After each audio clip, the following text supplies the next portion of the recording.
नमस्कार मित्रांनो, मी प्रवीण कुंभलकर. झकास जानकारी चॅनलवर आपले स्वागत आहे. आज मी तुम्हाला एक लाडकी बहीण योजनेसंदर्भात एक अपडेट देणार आहोत. गोष्ट अशी आहे की याच्या आधी 1500 रुपये प्रत्येक बहिणीला गव्हर्नमेंटने दिलेले आहे आणि आता 2100 रुपये देण्याचा सुद्धा त्यांचा मानस आहे. परंतु आता निवडणुकीनंतर खूप कठोर असे निकष लावण्याची शक्यता आहे.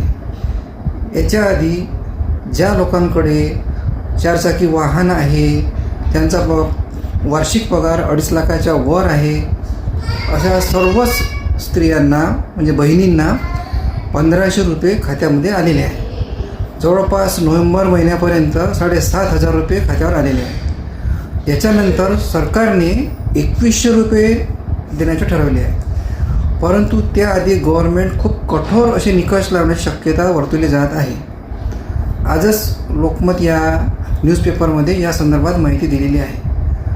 तर आता पुढे काय गव्हर्नमेंट डिसिजन घेईल याबद्दल आपण बघूया. नमस्कार.